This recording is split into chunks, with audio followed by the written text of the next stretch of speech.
Madame, Monsieur, bonsoir. Nous sommes le vendredi 3 juillet et plus que 7 jours qui nous séparent de la date annoncée de la fin de l'état d'urgence sanitaire dans notre pays.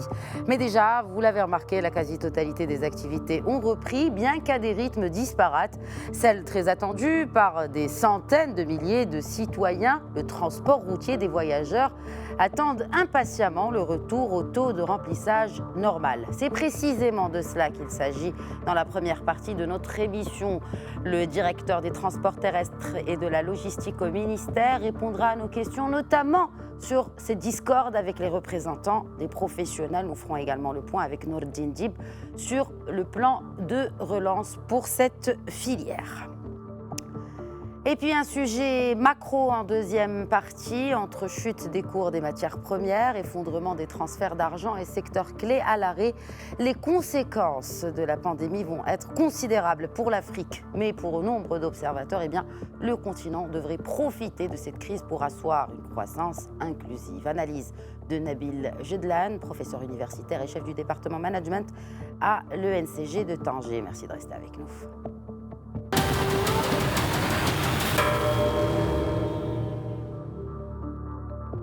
Et avant d'établir le contact avec notre premier invité, je vous laisse avec cette présentation des cahiers des charges pour la reprise des transports routiers de voyageurs avec Ala Amenani.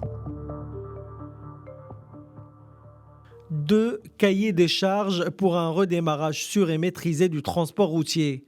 Le premier concerne les entreprises du transport de voyageurs et le deuxième porte sur l'infrastructure du transport routier. Leurs dispositions visent, selon le ministère de tutelle, à préserver la santé des voyageurs et des transporteurs des dangers de la propagation du virus. Parmi les mesures sanitaires et préventives y figurent la mise en place d'un protocole de contrôle quotidien des employés, la mise à disposition des employés des outils de protection individuelle, l'installation des barrières transparentes de protection et surtout la limitation à 50% du nombre de places jusqu'à nouvel ordre. Cette dernière disposition est celle qui a déclenché l'ire des professionnels du transport qui comptaient retourner à une capacité de 100% dès le 1er juillet. S'ajoute à cela l'obligation pour les conducteurs d'aérer, de nettoyer, de désinfecter les véhicules et d'en disposer un justificatif. De même, aucun passager ne doit monter à bord des véhicules sans porter de masque de protection qu'il doit garder tout au long du voyage.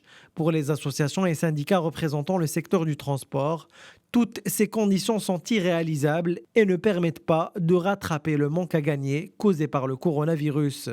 Les professionnels revendiquent l'ouverture d'un dialogue avec les responsables concernés afin de parvenir à un terrain d'entente.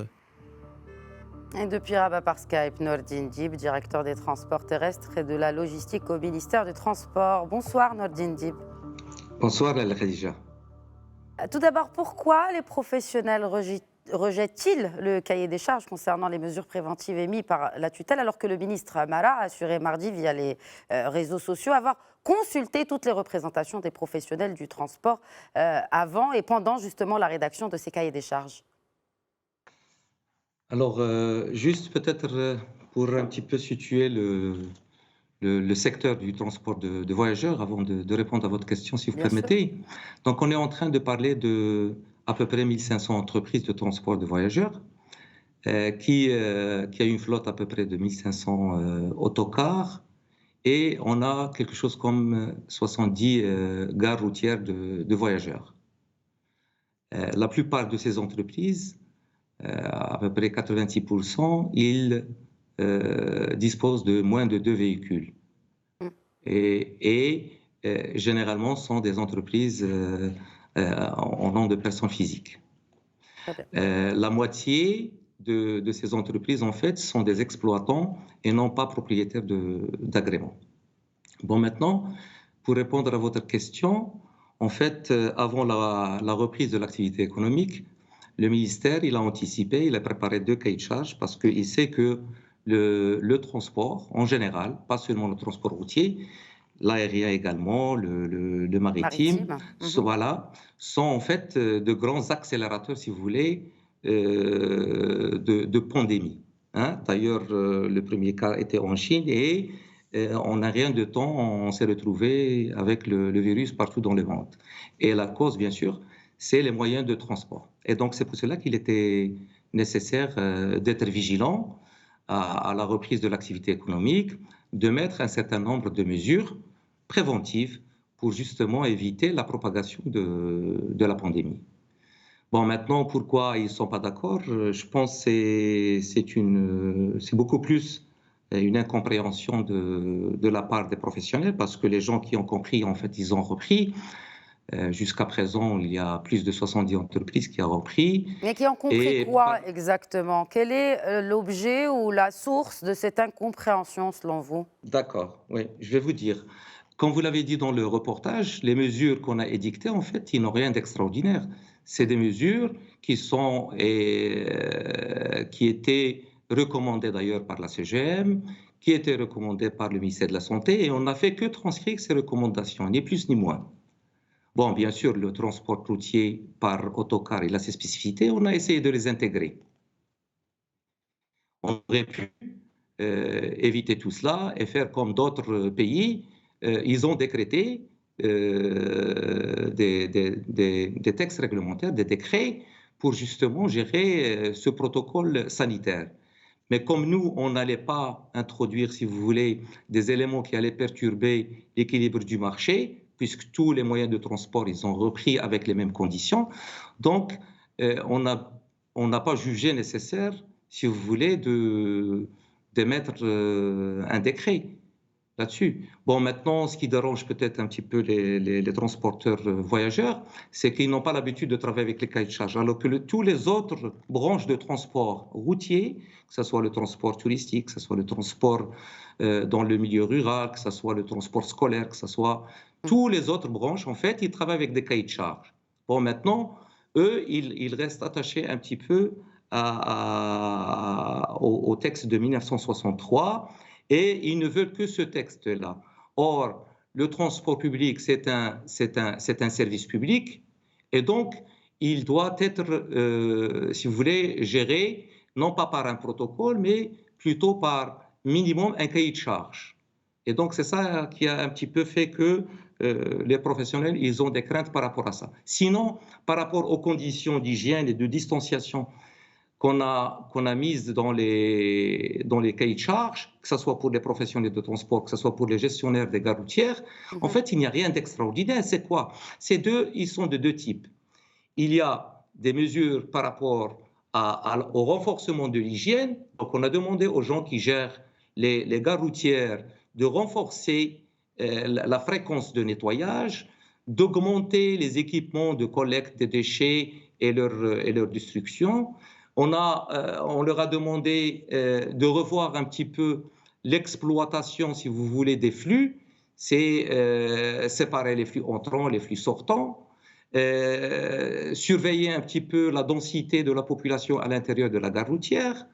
On leur a demandé de mettre des signalétiques. Très bien, c'est ce qu'on a suivi dans le reportage. Alors, on peut peut-être comprendre leur désarroi, surtout que, justement pour respecter ces mesures, cela a un coût, et en sachant que leur flotte est restée à l'arrêt ou quasiment à l'arrêt pendant 3 mois, et que, en plus de cela, la capacité, ou en tout cas le taux de remplissage n'est pas à 100%, il est à la moitié. Donc on peut comprendre le désarroi de ces professionnels quant à leurs finances, tout simplement. Oui, je les comprends très bien. Le secteur du transport, c'est parmi les secteurs qui étaient les plus impactés par cette crise, parce qu'ils étaient à l'arrêt total. Donc, je comprends qu'ils ont souffert pendant cette période. Surtout qu'ils ont raté des occasions où ils réalisaient une bonne partie de leur chiffre d'affaires. C'est l'Eid Saghir, l'Eid al-Fitr. C'est la période où les gens se déplacent et empruntent ce mode de transport en masse. Bon, moi, je les comprends très bien. Mais la disposition de 50% de capacité, en fait, c'est une disposition générale, pas seulement pour le transport. Les restaurants, les cafés, les hammams, tous les lieux où on pourrait se retrouver avec une densité importante, il fallait réduire l'effectif pour pouvoir respecter cette condition de distanciation qui préserve tout le monde. Donc, on leur a demandé de commencer à 50%. Et en observant l'évolution de la situation épidémiologique, ce Oui. taux pourrait être revu à la hausse. Ce Quand? n'est pas nous qui Ben décidons, quand? mais ce n'est pas nous qui décidons. Ça, D'accord. c'était une décision du ministère de la Santé et du gouvernement. Très Les bien. cahiers de charges, il ne faut pas oublier que les cahiers de charges, ce n'est pas l'émanation du Oui, ministère de bien sûr. l'Équipement tout seul, c'est C'est- l'émanation aussi du ministère de la Santé, du ministère de l'Intérieur, et ça a été rédigé et élaboré en totale concertation avec eux.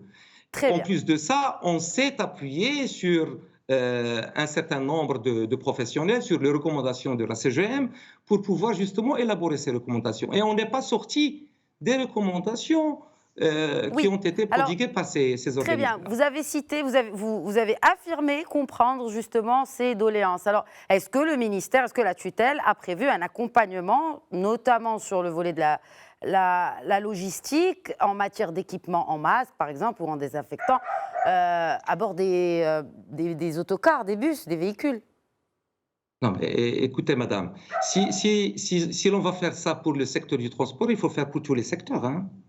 Et vous imaginez un petit peu toute la logistique qu'il faut mobiliser Très et bien. le coût qu'il faudrait et le budget qu'il faudrait mobiliser pour cela. Hum. C'est pas plausible de dire qu'on doit équiper tous les clients. D'autant plus. Bon, maintenant, si l'on voit dans le détail ce coût, si vous voulez, supplémentaire Hum. de mettre en place ces mesures de protection. C'est quoi un masque? C'est 0,80 dirhams, c'est 80 centimes. C'est quoi un petit gel? C'est rien du tout, hydroalcoolique. C'est quoi un petit bac à l'entrée et aux portes, que ce soit de la gare routière, que ce soit au niveau des véhicules, avec un peu d'eau de javel? C'est quoi une Alors, petite séparation physique mais entre du le coup, par chauffeur rapport, c'est est-ce rien du qu'il y a tout. aussi, il y a aussi cette question de taux de remplissage, on l'a compris, et sachant qu'ils n'ont pas de visibilité pour quand ils pourront reprendre à un taux de 75%, voire 100%. Qu'en De la est-il des situation prix? épidémiologique. Alors, Comment? les prix, oui. Alors, bon, maintenant, le taux de remplissage, ça dépend de la situation épidémiologique. C'est pas le Bien sûr, ministère de l'Équipement qui en décide. oui. Nous, on suit, si vous voulez, les directives des administrations spécialisées et concernées par cette question-là. Bon, Naturellement. maintenant, oui. Alors, pour le tarif, vous savez que tout d'abord, pour préserver la concurrence et, si vous voulez, pour ne pas créer une distorsion du marché, on a veillé à ce que tous les moyens de transport de masse commencent en même temps. Donc, le train, il a commencé en même temps que les autocars. Ça, c'est une première chose. Et puis, la décision a été prise pour préserver et pour garder les prix les mêmes qu'avant Covid pendant cette période de moindre capacité. Alors, maintenant, si on voudrait réviser les tarifs, il aura quelles conséquences? Si on révise le tarif des autocars, après, il y aura les gens du contrôle technique qui vont demander la révision, parce que c'est Absolument. la même chaîne de valeur. Il y aura peut-être les assureurs, il y aura peut-être les autoroutes du Maroc qui vont demander l'augmentation du tarif, parce qu'eux aussi, ils ont subi de plein fouet Oui. Et puis après, on va assister à une inflation qui n'est pas supportable par le citoyen et l'usager de l'autocar. Je Donc, voudrais on juste peut pas terminer aller, on avec peut vous pas avec aller cette sur cette. question par rapport. Je Et voudrais juste puis, si vous terminer permettez, notre juste pour compléter cette Oui. question de prix, parce que c'est très important. Le secteur du transport de voyageurs, ce n'est pas un secteur libéralisé. Les tarifs, ils sont réglementés. Et maintenant, si l'on voudrait les réviser, il faudrait réviser les textes. C'est vrai, je reconnais que nos textes, ils n'ont pas anticipé ce genre de cas, de crise, et donc introduire une certaine souplesse au niveau de la révision des tarifs. Mais note est prise maintenant pour justement qu'on adapte notre réglementation à l'avenir et envisager ce genre de situation. Et donc, nos textes seront beaucoup plus, si vous voulez, résilients et adaptés aux situations, l'aqdarallah, il a des situations pareilles. Voilà. Et puis après, il y a un grand principe qu'il faut garder présent à l'esprit. On est dans une situation de crise. Et la Constitution, il dit que tous les Marocains doivent rester solidaires. On a vu que tout le monde est resté solitaire. Les médecins sont restés solitaires, les infirmiers, les ramasseurs de déchets ménagers. Tout le monde a fait de son mieux pour que le citoyen marocain ne subisse pas justement Merci beaucoup, l'impact. Nordine Dib. Voilà. Oui. Merci à vous, Malheureusement, madame. le temps de votre intervention est écoulé. Merci en tout cas d'avoir répondu à nos questions. Merci beaucoup, merci, je vous remercie. Tout de suite, la seconde partie de Questions Ecouf.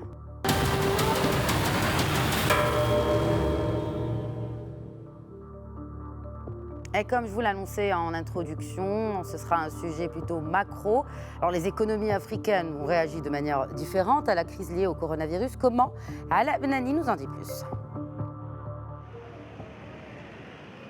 La pandémie a pour le moment fait moins de victimes en Afrique, mais les économies du continent ne sont pas épargnées par la crise provoquée par le coronavirus. Presque tous les secteurs sont touchés, les capitaux privés fuient la région et l'offre trouve de moins en moins de demandes. Bref, un chamboulement au niveau des chaînes de valeur et des opérations d'import-export. Selon le FMI, l'Afrique devrait enregistrer en 2020 une baisse de son PIB à 1,5%, du jamais vu depuis 50 ans. D'autres analystes affichent un plus grand pessimisme. Le coût du confinement en Afrique s'élèverait mensuellement à 69 milliards de dollars, d'après la Commission économique pour l'Afrique. Conséquence, on craint une augmentation de près de 40% du nombre des personnes vivant sous la pauvreté au niveau du continent. Face à cette situation, l'une des pistes de sortie de crise repose sur le renforcement des échanges interafricains à travers la ZLECA, la zone de libre-échange africaine. Sauf que l'entrée en vigueur de la ZLECA a été reportée à début 2021, coronavirus oblige. Les économistes qui estiment une perte des recettes fiscales avoisinant les 100 milliards de dollars ont appelé les États africains à renforcer leur système de santé, mais aussi à encadrer le secteur informel qui représente environ 70% de l'économie africaine. En parallèle, plusieurs initiatives ont été lancées à travers le monde pour aider le continent africain à faire face à la pandémie. Depuis Tanger par Skype, Nabil Jedlan, professeur universitaire et chef du département management à l'ENCG de Tanger. Bonsoir, professeur Jedlan. Bonsoir et merci pour l'invitation. C'est un plaisir de me retrouver sur votre plateau, même si c'est à distance. En tout cas, l'essentiel est là. Vous êtes avec nous, on vous voit, on vous entend, c'est l'essentiel. Alors, tout d'abord, le Fonds monétaire international, je voudrais revenir sur cette déclaration du FMI qui prévoit que l'Afrique subsaharienne est confrontée à une crise sanitaire et économique sans précédent. Une récession après plus de 20 ans de croissance soutenue pour l'essentiel des pays, bien sûr. Est-ce que cette récession est appréhendée pour le cas de l'Afrique autant qu'elle ne l'est pour l'Europe, par exemple?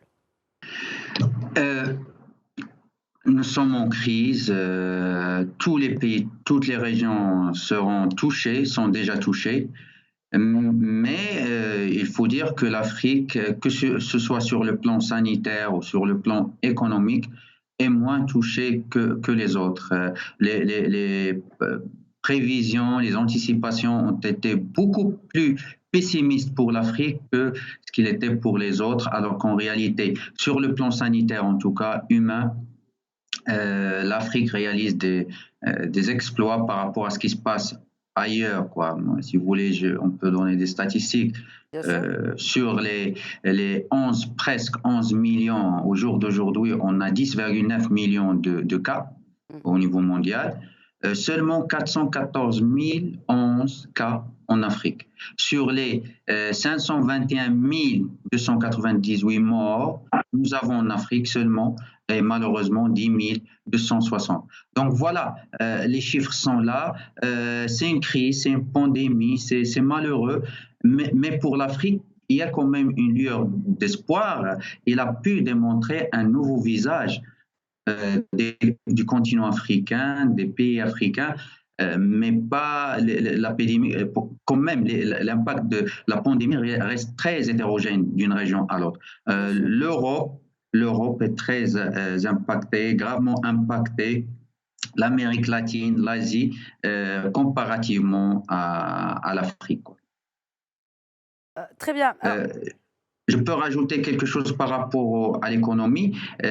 Si on prend le côté économique, Effectivement, l'économie mondiale est en hibernation. Donc, ça veut dire que il y a un arrêt soit total, soit partiel dans la plupart des pays, sinon tous les pays au niveau mondial. Mais encore une fois, l'Afrique a été plus ou moins impactée que les autres. Je peux donner quelques chiffres. Si on prend par exemple l'Amérique du Nord, il y a moins 6% chute du PIB réel. Nouvelle-Zélande, moins 7,3%. L'Europe, vous avez parlé de l'Europe, c'est moins 7,3 également pour cent. L'Afrique, on est à, comme ça a été bien signalé dans votre reportage, à moins 1,7%. Donc la différence est là, quoi. Elle est claire et voilà. Alors justement, en ces temps de crise, la coopération est très importante. On l'a vu notamment avec cette initiative marocaine dont nous regardions les images il y a quelques instants. Je voudrais également revenir sur d'ailleurs ça a été cité dans le reportage, sur le lancement opérationnel de cette zone de libre-échange, la ZLECA, qui a été reportée bien sûr à cause du Covid. Est-ce que vous pensez que cela peut porter un coup à cette relance, à cette renaissance de l'intégration africaine, notamment à cause de ce report-là?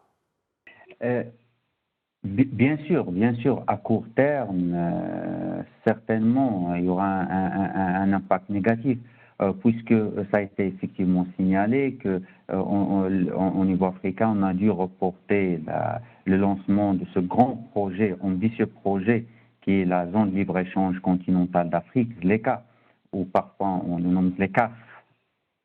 Donc, effectivement, ça a été reporté en 2021. C'est pas seulement le seul projet qui a été reporté, on parle aussi de l'ECO, la nouvelle monnaie unique qui devrait être lancée par la zone CEDEAO, qui devrait remplacer le franc CFA. Également, ça a été reporté en 2021.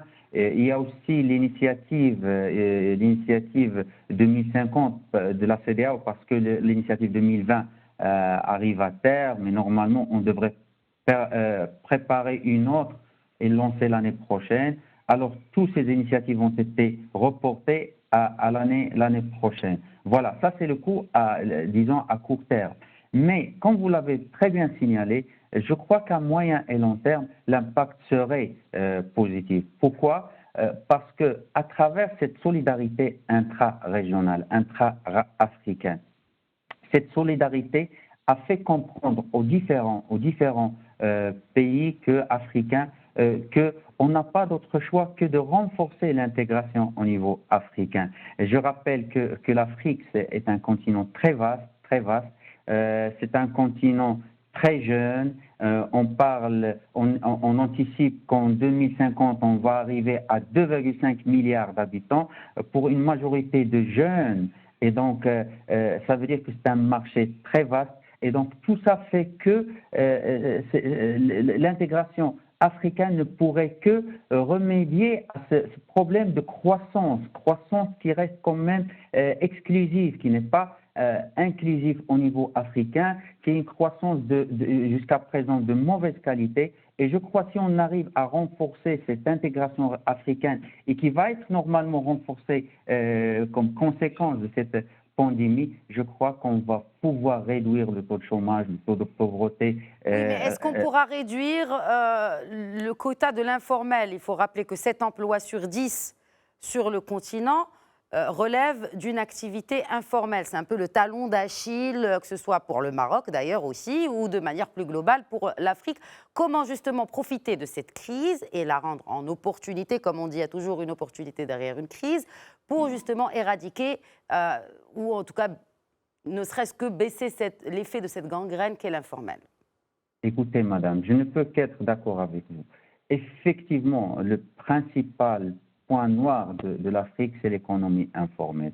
Et qui dit économie informelle dit qu'il y a un problème de financement, d'accès aux services financiers. Il y a effectivement ce problème d'économie informelle qui reste très fort en Afrique. Il y a des études qui ont parlé quand même d'un taux de plus que 90% dans certains pays. Et donc, ce secteur informel a déjà du mal à accéder au secteur aux services de financement. Et donc, sans financement, on ne peut pas se développer. Sans financement, on ne peut pas réduire la pauvreté. Sans financement, on ne peut pas créer des emplois. On ne peut pas investir. Et donc, on perd beaucoup de points de croissance à cause de ce secteur, de cette forte proportion de l'économie informelle. Donc, c'est pour cela, je crois, c'est le moment vraiment de remédier à ce problème-là en adoptant une stratégie claire, une stratégie transparente, une stratégie à long terme, parce qu'il y a des stratégies à court terme, des stratégies pour justement maintenir artificiellement les entreprises en vie, pour aider les entreprises à traverser cette période de confinement. Mais le long terme, le moyen et long terme devrait justement résoudre ce problème d'économie informelle. Parce que l'économie informelle est la conséquence directe d'une faible intermédiation financière inclusive. Il faut ouvrir le secteur financier à ce secteur informel. Comment? Travaillant à rendre ce secteur informel formel. Parce que si ces entreprises qui travaillent dans l'informel, ils n'ont pas de pièces justificatives à présenter. Ils ne peuvent pas présenter des bilans, ils ne peuvent pas présenter des business, ainsi de suite. Et donc, ils ne peuvent pas demander des crédits auprès des banques. Donc là, c'est le rôle des banques, le rôle central des banques de financement et d'accompagnement. En tout cas, merci beaucoup, en tout cas, Nabil Jedlan, d'avoir répondu à nos questions. Le temps d'émission a été écoulé. Merci. Merci, madame. Merci. Merci pour l'invitation. Voilà, c'est la fin de Questions Écho. Je vous souhaite à toutes et à tous un excellent week-end. Je vous donne rendez-vous pour ma part lundi à 21h, Inch'Allah, pour un nouvel épisode. D'ici là, restons vigilants et prenez bien soin de vous, bien sûr.